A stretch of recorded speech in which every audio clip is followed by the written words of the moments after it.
नमस्कार। आइए बच्चों, हम अपना आज का वीडियो शुरू करते हैं जो है भारत के भौतिक प्रदेश या उत्तर पर्वतीय क्षेत्र हिमालय पर्वत श्रृंखला। पिछले वीडियो में हमने आपको भारत के भौतिक प्रदेशों के बारे में बता दिया था कि भारत में कितने भौतिक प्रदेश हैं। ठीक है, उसी क्रम में उस श्रृंखला को प्रारंभ करते हुए आज हम पहला भौतिक प्रदेश जिसका नाम है उत्तर पर्वतीय क्षेत्र या हिमालय पर्वत श्रृंखला, ठीक है, ये पढ़ते हैं। तो सबसे पहले हम हिमालय के बारे में पढ़ने से पहले उसकी सामान्य जानकारी को प्राप्त कर लेते हैं। हिमालय कैसा पर्वत है? हिमालय एक नवीन वलित पर्वतमाला है। ठीक है, हिमालय एक पर्वत नहीं है, हिमालय पर बहुत से पर्वत जुड़े हुए हैं, मतलब बहुत से पर्वतों का एक समूह है, इसलिए इसे हिमालय पर्वत श्रृंखला या हिमालय पर्वतमाला कहते हैं। ठीक है, एक ही पर्वत नहीं है कि एक पर्वत का नाम सिर्फ हिमालय, ऐसे एक पर्वत बना दिया उसका नाम हिमालय दिया गया।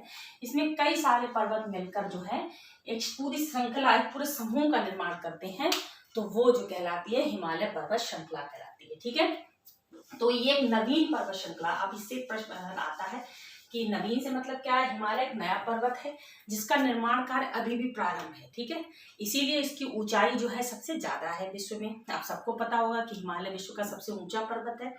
ठीक है, अब नवीन वलित पर्वतमाला का मतलब क्या है? वलित का मतलब मोड़दार। ठीक है, इसमें जो पर्वतों का निर्माण होता है वो इस तरीके से, ये मोड़ पड़े हुए जो पर्वत होते हैं इनको हम कहते हैं वलित पर्वत या मोड़दार पर्वत। अब प्रश्न बनता है कि हिमालय का निर्माण किस काल में हुआ? तो हिमालय का निर्माण जो है वो आपका तृतीयक काल या टर्शरी युग में, किस युग में? तृतीयक काल या टर्शरी काल में इसका निर्माण हुआ है, ये प्रश्न बनता है। ठीक है, इतनी बात जाना। इसके बाद हिमालय की लंबाई चौड़ाई और इसके विस्तार के बारे में जानते हैं।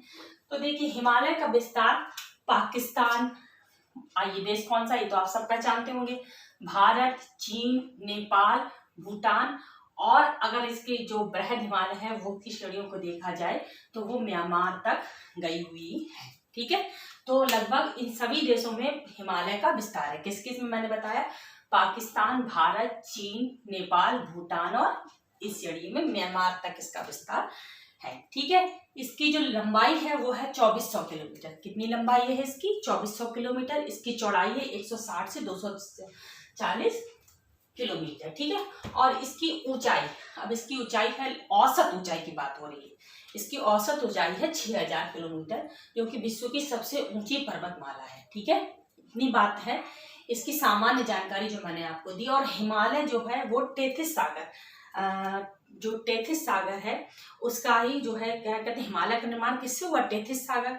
मैंने आपको गोंडवाना लैंड और अंगारा लैंड के बारे में पिछले वीडियो में कुछ थोड़ा सा बताया था, अगर नहीं बताया तो मैं इस पर एक वीडियो बनाऊंगी। तो आप लोग अभी समझे कि दो क्या कहते हैं वो समूह थे एक तरीके से, जो हमारी पृथ्वी का निर्माण हुआ था, गोंडवाना लैंड और अंगारा लैंड, उनके बीच में एक सागर था टेथिस सागर, उसी से जो है हिमालय का निर्माण हुआ है। देखिए, अगर इस टॉपिक में घुसूंगी तो बहुत विस्तृत हो जाएगा, इसलिए मैं इतना आप समझ लीजिए कि हिमालय का निर्माण टेथिस सागर की भूसन्नति क्रिया से हुआ है। ठीक है, जब इसका अगला वीडियो, जो भी वीडियो बनाऊंगी उसमें मैं आपको इसे अच्छे से डिटेल से समझाऊंगी। अच्छा, तो ये तो थी हिमालय के बारे में सामान्य जानकारी जो आप लोगों को जाननी चाहिए। इसके बाद हम पढ़ते हैं कि हिमालय को जो है, इस हिमालय पर्वतमाला जो कि भारत में पाई जाती है, इसको जो है 4 भागों में बांटा गया है। कौन कौन से? ट्रांस हिमालय, बृहद हिमालय, लघु हिमालय और शिवालिक हिमालय। ठीक है, इन 4 भागों में हिमालय को बांटा गया है। अब आप देखिए, जब भी कोई पर्वत का निर्माण होता है, जैसे मान लीजिए कोई पर्वत हमने इस तरीके से भी आपको बनाकर दिखाया था, ये, ठीक है, तो ये पर्वत श्रृंखला आपस में जुड़ी है।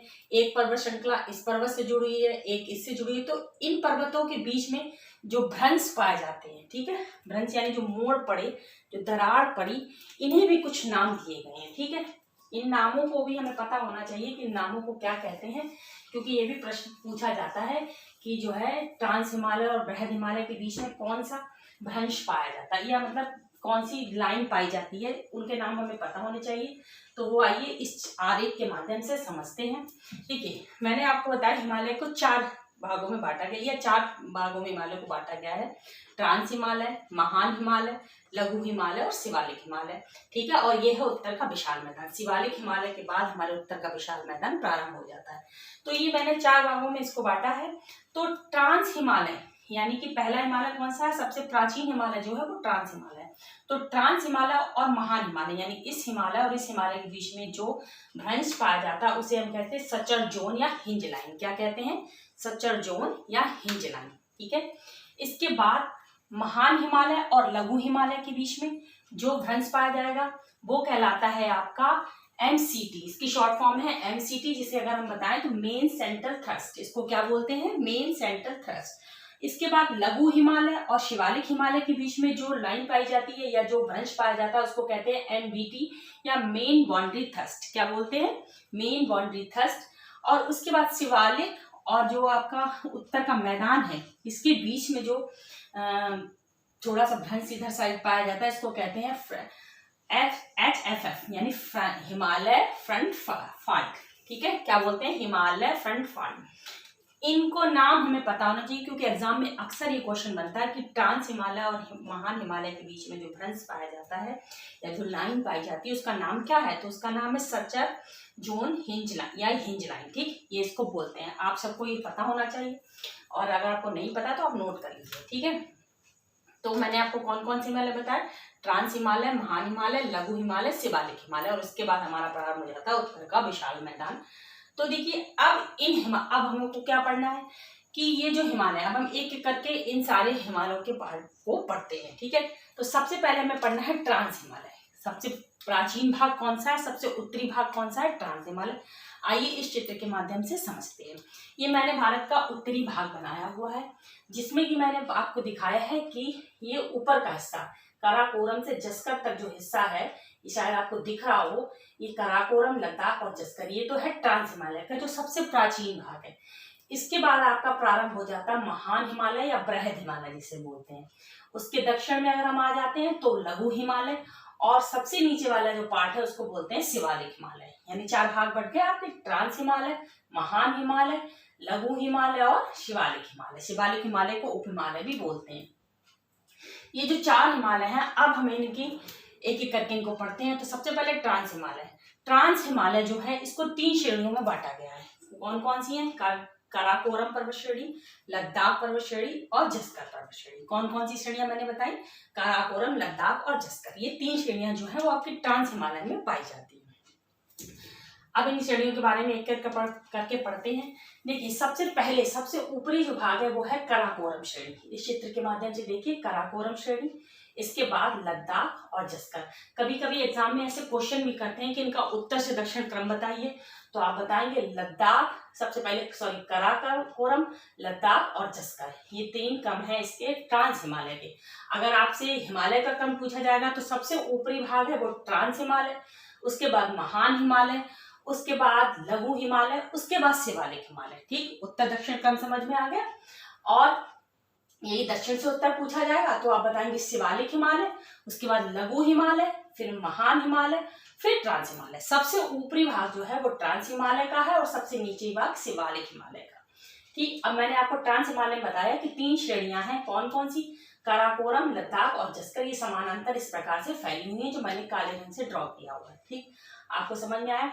अब आइए पढ़ते हैं। देखिए काराकोरम हिमालय को कृष्णगिरी की पहाड़ियां भी बोलते हैं क्योंकि ये काले रंग का है इसलिए इसको कृष्णगिरी भी बोलते हैं। ठीक, अब काराकोरम श्रेणी को पुराने जो हमारे ग्रंथ वगैरह इनमें किम पुरुष भी बोलते हैं। क्या बोलते हैं, किम पुरुष। तो मैंने आपको कितने नाम बताए, कृष्णगिरी और किम पुरुष और काराकोरम। ठीक, काराकोरम की जो सबसे ऊंची चोटी है उसको बोलते हैं माउंट केटू। ठीक, ये आपने पढ़ा भी होगा कि भारत की सबसे ऊंची चोटी कौन सी है, माउंट केटू। लेकिन ये कहाँ पे है, ये POK में है, यानी कि पाक अधिकृत कश्मीर में ये जो है माउंट केटू वाला पार्ट, काराकोरम की सबसे ऊंची श्रेणी माउंट केटू कहाँ पड़ती है, POK यानी पाक अधिकृत कश्मीर में पड़ती है। ठीक है, इतनी बात आपको समझ में आ गई। काराकोरम श्रेणी, और काराकोरम श्रेणी में ही बहुत से हिमनद पाए जाते हैं। जैसे कि कौन कौन से, जैसे कि आपके हैं बाल्टरो, हिस्पार, सियाचिन, बियाफो। ठीक, ये इस तरीके के आपको हिमनद के नाम भी पता हो। कभी कभी क्वेश्चन पूछा जाता है कि सियाचिन ग्लेशियर किस श्रेणी में, हिमालय की किस श्रेणी में। अगर हिमालय के पार्ट में पूछा जाता तो आप बताएंगे ट्रांस हिमालय, लेकिन यदि ये पूछ दिया जाए कि ट्रांस हिमालय की किस श्रेणी में है तो आप बताएंगे काराकोरम श्रेणी में। किस श्रेणी में है? काराकोरम। और सियाचिन जो ग्लेशियर है यही विश्व का सबसे ऊंचाई पर स्थित युद्ध स्थल भी है। क्या है? सबसे ऊंचाई पर स्थित युद्ध स्थल। ठीक, इस भाग को काराकोरम श्रेणी को एशिया की रीढ़ भी कहते हैं। क्या कहते हैं? एशिया की रीढ़। ठीक है, ध्यान रखिएगा, कभी कभी क्वेश्चन बनता है एशिया की रीढ़ हिमालय की किस भाग को कहते हैं, तो ट्रांस हिमालय की काराकोरम श्रेणी को एशिया की रीढ़ कहते हैं। ठीक, इतनी बात आप सबको समझ में आ गई। इसके बाद आता है आपका दूसरा हिमालय, जो कि हमारे किस श्रेणी में, हम ट्रांस हिमालय में ये भी चल रहे हैं। ट्रांस हिमालय की 3 श्रेणियां, काराकोरम, लद्दाख और जस्कर। अब हम आते हैं लद्दाख पे। तो लद्दाख जो है वो है भारत का सबसे ऊंचा पठार। मैं इसे पठार क्यों कह रही हूँ? क्योंकि सबसे प्राचीन भाग है जो धीरे धीरे अपरदित हो रहा है, और अपरदित होने की वजह से ये जो है पठार के रूप में परिवर्तित हो गया है। तो ये है भारत का सबसे ऊंचा पठार जो सबसे ऊंचाई पर स्थित है। और ये सब आप जानते हैं कि यहाँ ये सबसे न्यूनतम वर्षा वाला क्षेत्र है। लेह जो है वो सबसे न्यूनतम वर्षा वाला क्षेत्र है, इस कारण इसे भारत का शीत मरुस्थल भी कहते हैं। यहाँ एक मध्यम मरुस्थल, क्योंकि यहाँ वर्षा होती नहीं है, इस बार तापमान बहुत कम रहता है, बहुत ऊंचाई पर स्थित है, इस वजह से ये जो है शीत मरुस्थल। ठीक, भारत का शीत मरुस्थल कौन कहलाता है? लद्दाख कहलाता है। और इसकी सबसे जो ऊंची चोटी है वो है राकापोशी। ठीक, कहाँ क्या है? इसका क्या नाम है? राकापोशी। इसकी ढाल बहुत तीव्र है, इसलिए ये जो है सबसे नुकीली चोटी जो कही जाती है वो है राकापोशी। और ये है कहाँ? ये भी है आपके पीओके में, पाक अधिकृत कश्मीर में है। तो हमारे भारत का ही भाग, लेकिन ये जो है पीओके में स्थित है। ठीक, ये हो गया आपका लद्दाख श्रेणी। ठीक, अब आते हैं जस्कर श्रेणी पर। ठीक है, जस्कर श्रेणी से ज्यादा प्रश्न नहीं बनते, लेकिन फिर भी मैं आपको बताती हूँ कि जो शेषनाग और बैरीनाग झील है, कश्मीर की जो शेषनाग और बैरीनाग झील है वो किस श्रेणी में स्थित है, तो वो जो है वो आपकी जस्कर श्रेणी, ये 3rd नंबर की, ठीक है, इसमें स्थित है। और इस शेषनाग झील से ही झेलम नदी निकलती है जो कि कश्मीर घाटी का निर्माण करती है। क्लियर हुआ इतना? इसके बाद हमें पता होना चाहिए कि ये भी प्रश्न बनता है कि काराकोरम और लद्दाख श्रेणी के बीच से एक नदी निकलती है, उस नदी का नाम क्या है? उस नदी का नाम है श्योक नदी। ठीक, काराकोरम, ये देखिए काराकोरम और लद्दाख के बीच से जो ये नदी निकलती है इसका नाम है श्योक नदी।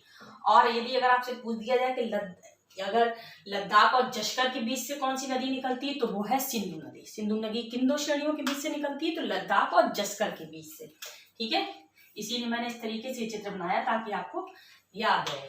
देखिए, काराकोरम और लद्दाख के बीच से श्योक नदी और लद्दाख और जस्कर के बीच से सिंधु नदी निकलती है। तो ये तो था हमारा ट्रांस हिमालय। हमने भी क्या पढ़ा? ट्रांस हिमालय।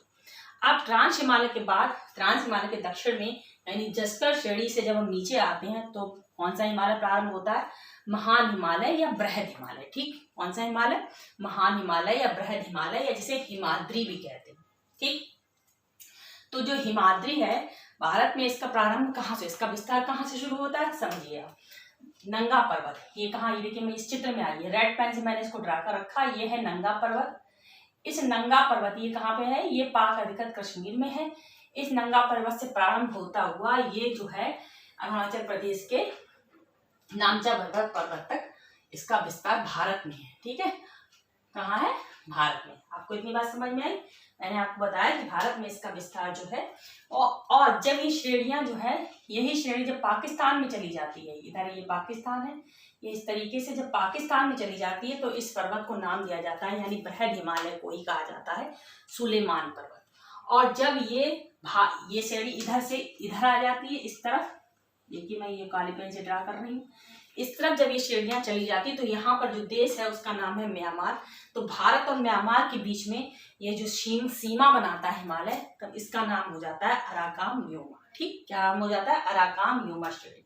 यानी कि म्यांमार में हिमालय को क्या कहते हैं? अराकाम योमा श्रेणी, यानी बृहद हिमालय श्रेणी जा रही है। बृहद हिमालय की बात हो रही, बृहद हिमालय या महान हिमालय श्रेणी जो है वो पाकिस्तान में भी प्रवेश कर रही है इस तरफ, तो इसका नाम सुलेमान हो गया। और जब ये म्यांमार देश में चली गई तो अराकाम योमा इसको कहा था। ठीक, इसका विस्तार मैंने आपको बताया, भारत में नंगा पर्वत से प्रारंभ होकर अरुणाचल प्रदेश के नामचा पर्वत तक स्थित है।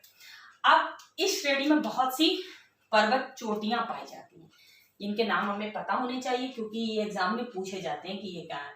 तो देखिए, सबसे पहले देखिए ये चित्र जो मैंने बनाया है, इस चित्र में आप समझिए, ये नंगा पर्वत है स्टार्टिंग में पीओके में, यहाँ से स्टार्ट होता है। इसके बाद आपकी कामेर, त्रिशूल और नंदा देवी, 3 श्रेणियां। देखिए श्रेणियां तो बहुत हैं, लेकिन सब याद रखना और सब बताना ये तो मुश्किल है, इसलिए मैंने आप वो श्रेणियां यहाँ पर लिखी हुई हैं जो कि एग्जाम की दृष्टि से इम्पोर्टेंट होती हैं। ठीक है, तो आइए आप सबसे पहले कामेर, त्रिशूल और नंदा देवी, 3 श्रेणियां ये हैं।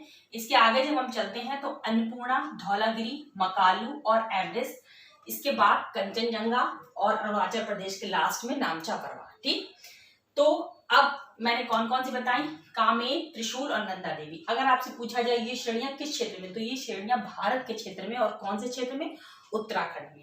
आपको ये बात याद रखनी है, कामेर, त्रिशूल और नंदा देवी उत्तराखंड के क्षेत्र में है। और इसके आगे जो अन्नपूर्णा, धौलागिरी, मकालू, एवरेस्ट, ये किस क्षेत्र में आते हैं, ये नेपाल के क्षेत्र में। अगर आपसे कोई पूछ दे कि अन्नपूर्णा या धौलागिरी किस भारत में है, नेपाल में है, कहाँ, तो आप इसका उत्तर लगाएंगे नेपाल में। भारत की श्रेणियां मैंने आपको बताई, कामेर, त्रिशूल और नंदा देवी। ठीक है, अब अन्नपूर्णा, धौलागिरी, मकालू और एवरेस्ट ये है नेपाल की श्रेणियां।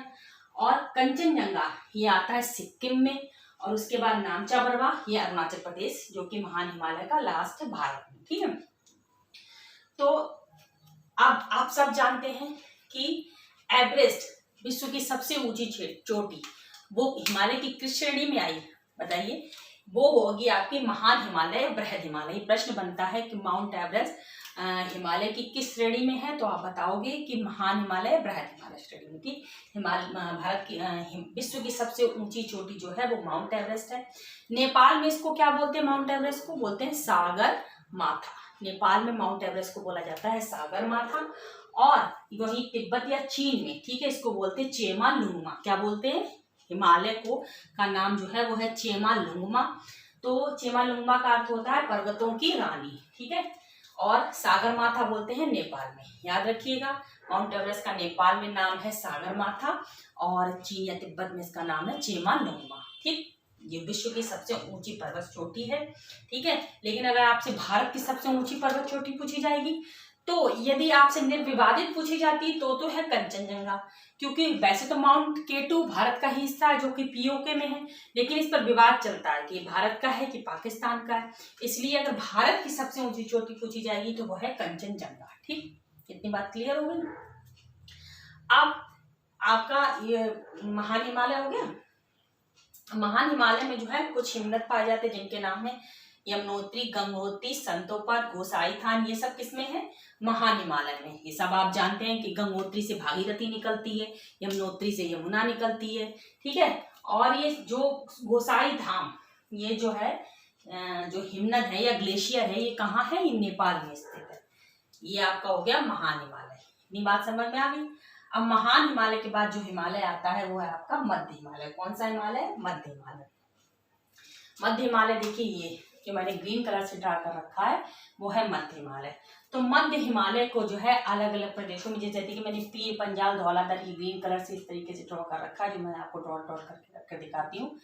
ये है आपका मध्य हिमालय का क्षेत्र। ठीक, ये मध्य हिमालय जो है इसका विस्तार जो है इस तरीके से, ये इसका विस्तार ये इस तरीके से फैला हुआ। दार्जिलिंग नामक जगह है, दार्जिलिंग नामक स्थान पश्चिम बंगाल की जगह हुआ है, वहां पर ये महान हिमालय से मिल जाता है। किससे मिल जाता है, महान हिमालय से। इसका विस्तार जो है वो महान हिमालय से मिल जाता है। जम्मू कश्मीर से प्रारंभ हुआ और प्रारंभ होते हुए ये कहाँ पर मिल गया, महान हिमालय से इसकी श्रेणियां मिल जाती हैं। तो और ये जो है अलग अलग श्रेणियों के रूप में है, जैसे ये एक श्रेणी ये हो गई, एक श्रेणी ये हो गई, एक इस तरीके से ये श्रेणियों के रूप में फैला हुआ है। और ये श्रेणियां जो है छोटी छोटी, ये महान हिमालय में दार्जिलिंग नामक स्थान पर मिल जाती हैं जाके। ठीक, महान हिमालय से नीचे ही तो है लघु हिमालय, तो या लघु हिमालय या मध्य हिमालय, बात एक ही है। ठीक, तो अब ये जम्मू कश्मीर इसको अलग, ये क्योंकि ये श्रेणियां हैं, भाई है तो पूरा एक ही भाग, लेकिन ये जो श्रेणियां हैं इनको अलग अलग प्रदेशों में अलग अलग नाम दिया गया था। तो जम्मू कश्मीर में मध्य हिमालय को बोलते हैं पीर पंजाल, हिमाचल प्रदेश में बोलते हैं धौलाधर, और उत्तराखंड में नाग टिब्बा, और नेपाल में बोलते हैं महाभारत पर्वत। ठीक, समझ में आ गया। मध्य हिमालय को जम्मू कश्मीर में बोलते हैं पीर पंजाल, हिमाचल प्रदेश में धौलाधर, और यूके यानी उत्तराखंड में नाग टिब्बा की पहाड़ियां, और नेपाल में महाभारत की पहाड़ियां। ठीक, ये हो गया आपका मध्य लघु हिमालय। अब इन भाई महान हिमालय से जो नदियां निकलती हैं वो नदियां कहाँ आती हैं, वो आती हैं आपकी लघु हिमालय में। तो ये जो है यहाँ पर आकर कुछ घाटियों का भी निर्माण करती है। ठीक है, तो हमारे लघु हिमालय में कुछ घाटियां भी पाई जाती हैं। तो जैसे कि आपके अगर हम देखें कि जम्मू कश्मीर में कौन सी घाटी है आपकी, पीर पंजाल। अगर पूछा जाए पीर पंजाल में है आपकी कश्मीर घाटी, जो कौन सी नदी बनाती है, जो बनाती है झेलम नदी। झेलम नदी ऊपर से उतर कर आती है और नीचे आकर जब ये नीचे वाले भाग में आएगी तो पर्वतों को काटेगी। ऊपर एक पर्वत है, यहाँ से कोई नदी निकली और ये नीचे वाले पर्वत को काटती हुई घाटी का निर्माण कर देती है। इस तरीके से देखिए, ये यहाँ से काटा, नदियां अपरदित करती हैं क्षेत्रों को, मैंने आपको पढ़ाया है। तो ये अपरदन कर यहाँ घाटी का निर्माण करती हैं। तो मध्य हिमालय के क्षेत्र में या लघु हिमालय के क्षेत्र में घाटियों का निर्माण होता है। तो जो घाटी पीर पंजाल क्षेत्र में या जम्मू कश्मीर के क्षेत्र में कश्मीर घाटी जो है वो कौन सी नदी बनाती है, झेलम नदी बनाती है। हिमाचल प्रदेश में कौन सा कुल्लू या कांगड़ा घाटी, आपने नाम सुना होगा कुल्लू मनाली का। तो कुल्लू या कांगड़ा घाटी जो है वो आपके हिमाचल या धौलाधार जो आपकी पर्वत श्रेणी है उस पर जो घाटी है उनका नाम है। और ये बनाती है ब्यास नदी। कौन सी नदी बनाती है, ब्यास नदी। उसके बाद उत्तराखंड में मसूरी घाटी है जो यमुना नदी बनाती है। और जो है ये नेपाल में महाभारत जो पर्वत है उस पर जो घाटी है उसका नाम है काठमांडू। नेपाल की राजधानी काठमांडू जो कि एक घाटी है और उसका निर्माण करते कौन सी नदी करती है, बागमती नदी। कौन सी नदी, बागमती नदी। महाभारत की जो पहाड़ियां हैं जो नेपाल में, महाभारत जो देखिए नेपाल में अगर मध्य हिमालय को क्या कहते हैं, महाभारत। याद रखिएगा, नेपाल में मध्य हिमालय लघु हिमालय श्रेणियों को कहते हैं महाभारत पर्वत। ठीक है, महाभारत पर्वत किसे कहते हैं, हिमालय के लघु हिमालय क्षेत्र को। ठीक, कहाँ कहते हैं, नेपाल में। इसको काट कर नदियों, जो बागमती नदी है उसने काट कर काठमांडू घाटी का निर्माण किया है। ठीक, ये बात समझ में आई। तो ये हो गया आपका मध्य हिमालय। अब क्या होता है कि इनमें जो है कुछ मैदानी घास के मैदानों का निर्माण हो जाता है। आप सबको पता है कि ऊंचाई पर जो घास के मैदान होते हैं उन्हें हम बोलते हैं मर्ग। क्या बोलते हैं, तो कश्मीर में उन घास के मैदानों को नाम दिया जाता है मर्ग। और हिमाचल प्रदेश या उत्तराखंड में उनको बोलते हैं, हम लोग क्या बोलते हैं, बुग्याल। क्या बोलते हैं, बुग्याल या प्याल। ठीक, तो ध्यान रखिएगा, जो कश्मीर में घास के मैदान पाए जाते हैं जो किस क्षेत्र में पाए जाएंगे, मध्य हिमालय के क्षेत्र में, उन्हें हम बोलते हैं मर्ग। जैसे आपने नाम सुना होगा गुलमर्ग। ठीक, तो वो जो है वो किसमें, कौन सी घाटी, मर्ग कहाँ पाए जाएंगे, जम्मू कश्मीर में, हिमाचल प्रदेश में, और उत्तराखंड में जो है बुग्याल या प्याल बोलते हैं उनको। घास के मैदान जो पाए जाते हैं उनको बोलते हैं। इसके बाद आता है आपका मध्य हिमालय आपका हो गया। अब बचता है शिवालिक हिमालय। ठीक, तो जो शिवालिक हिमालय है ये सबसे नवीन हिमालय है और सबसे निचला भाग है। यहाँ की जो पर्वत की ऊंचाई है वो भी सबसे कम है। ठीक, सबसे निचला भाग, ये जो भाग है ये है शिवालिक हिमालय का। जो ये मैंने बनाया है, ये शिवालिक हिमालय, ये सबसे नवीन भाग है और जो है सबसे निचला भाग है। इसको उप हिमालय भी बोलते हैं। इसका विस्तार क्या है, इसका विस्तार जो है वो आपका पोटवार बेसिन, जो पाकिस्तान का पोटवार बेसिन है उससे भारत के असम तक, इसका असम अरुणाचल प्रदेश तक इसका विस्तार है। और इसमें भी छोटी छोटी जो पर्वत पहाड़ियां पाई जाती हैं उनके नाम है। देखिए, नेपाल में उसको बोलते हैं चुरिया मुरिया की पहाड़ियां। ठीक, और अरुणाचल प्रदेश में उसे बोलते हैं डाफला, मीरी, अबोर। यहाँ जनजातियां पाई जाती हैं अरुणाचल प्रदेश में, डाफला, मीरी, अबोर। ठीक है, और मिसमी, ये अरुणाचल प्रदेश के, इनके नाम पर ही इन पहाड़ियों के नाम रख दिए गए। ये जनजातियां हैं, वहाँ के जो मतलब लोग, रहने वाले लोग हैं इन पहाड़ों पर, उन्हें जनजातियां बोलते हैं।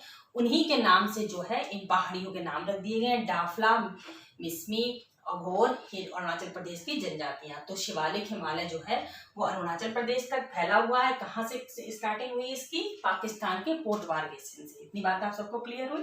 तो और ये सबसे नवीन भाग है। यदि आपसे पूछा जाए कि हिमालय का सबसे नवीन भाग कौन सा है, तो ये है आपका शिवालिक हिमालय। और सबसे ऊंचाई जो कम है वो भी इसी क्षेत्र की। किस क्षेत्र की है? शिवालिक हिमालय की। इतना मुझे लगता है आप सबको क्लियर हो गया होगा। सारे हिमालय जो मैंने आपको पढ़ाए, ट्रांस, बृहद, लघु और शिवालिक। अब इनसे संबंधित देखिए कुछ प्रश्न ऐसे होते हैं, जैसे आपसे ये पूछ दिया जाए कि विश्व की सबसे ऊंची चोटी, तो आप बता देंगे कि माउंट एवरेस्ट, ये बताएंगे। भारत की सबसे ऊंची चोटी अगर निर्विवादित पूछी जाती है तो आप कंचनजंगा बताएंगे, और वैसे माउंट केटू बताएंगे। लेकिन अगर आपसे ये पूछ दी जाए कि माउंट एवरेस्ट हिमालय की किस श्रेणी में स्थित है, तो थोड़ा आप कंफ्यूज हो जाएंगे। इसलिए हमें इन चीजों पर विशेष रूप से ध्यान देना है। तो जो माउंट एवरेस्ट है वो है महान हिमालय में, ठीक है। माउंट केटू अगर पूछी जाएगी तो वो होगी ट्रांस हिमालय की कराकोरम श्रेणी में। ये चीज जरूर ध्यान रखिए, क्योंकि क्वेश्चन घुमा फिरा के पूछा जाता है। हमें लगता है कि हमने बिल्कुल ठीक लिखा और आंसर गलत हो गया, लेकिन क्वेश्चन को पढ़ते समय हमें ये ध्यान देना है कि आखिर क्वेश्चन में पूछ क्या रहा है।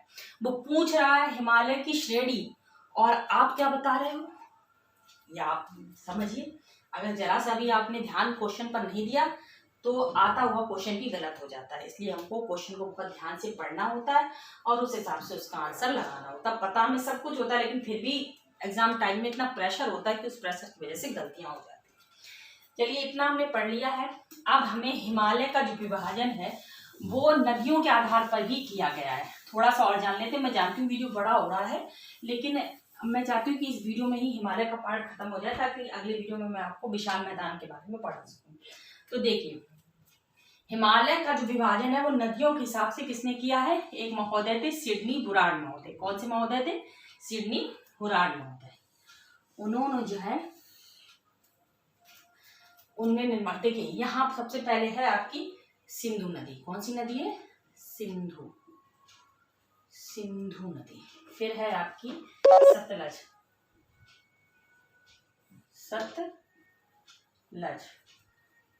उसके बाद है आपकी काली नदी। एक मिनट,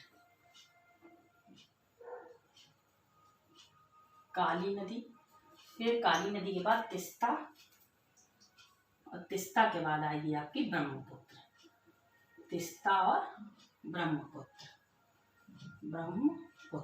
ठीक। सिंधु, सतलज, काली, तिस्ता और ब्रह्मपुत्र। ये एक महोदय सिडनी बुराड़ महोदय, उन्होंने जो है ये नदियों के आधार पर इनका विभाजन किया है। अब आप इसके बारे में बस थोड़ा सा जानना है कि सिंधु और सतलज के बीच में जो क्षेत्र बनता है उसको हम कहते हैं कश्मीर हिमालय। क्या कहते हैं? कश्मीर हिमालय। कश्मीर हिमालय या फिर पंजाब हिमालय। बस हमें खाली इतना याद रखना है कि किस नदियों के बीच में कौन सा क्षेत्र बनता है, ठीक। इसके बाद आपका सतलज और काली के बीच में जो क्षेत्र बनता है उसको हम बोलते हैं कुमायूं हिमालय। क्या बोलते हैं? कुमायूं हिमालय। इसके बाद जो काली और इसके बीच में बनता है, किसके? काली और तिस्ता के बीच में जो बनता है वो आपका है नेपाल हिमालय, ठीक है। कौन सा हिमालय है? नेपाल हिमालय। वो थोड़ा सा गड़बड़ हो गया, ये कोई बात नहीं, मैं आपको फिर से बता देती हूँ।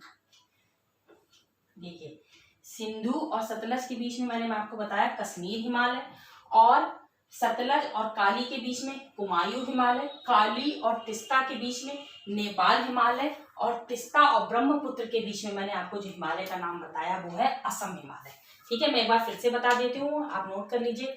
सिंधु और सतलज के बीच में जिस हिमालय का निर्माण होता है, सिंधु नदी और सतलज नदी के बीच में जिस हिमालय का निर्माण होता है वो है कश्मीर हिमालय। कौन सा है? कश्मीर हिमालय, ठीक। वो कश्मीर हिमालय हो गया। अब सिंधु, सतलज और काली के बीच में जिस हिमालय का निर्माण होता है वो है आपका कुमायूं हिमालय। कौन सा? कुमायूं हिमालय, ठीक। इसके बाद काली और तिस्ता के बीच में जो निर्माण होता है वो है नेपाल हिमालय। कौन सा हिमालय है? नेपाल। याद रखिएगा, नेपाल हिमालय किसके बीच में हो गया? काली और तिस्ता के बीच में। और तिस्ता और ब्रह्मपुत्र के बीच में जो है वो है असम हिमालय। कौन सा हिमालय? असम हिमालय। देखिए, मैंने आपको सभी बताए, आप इनको नोट करके लिख लीजिएगा। और ये नदियों के आधार पर विभाजन किसने किया? सिडनी बुराड़। किसने किया है?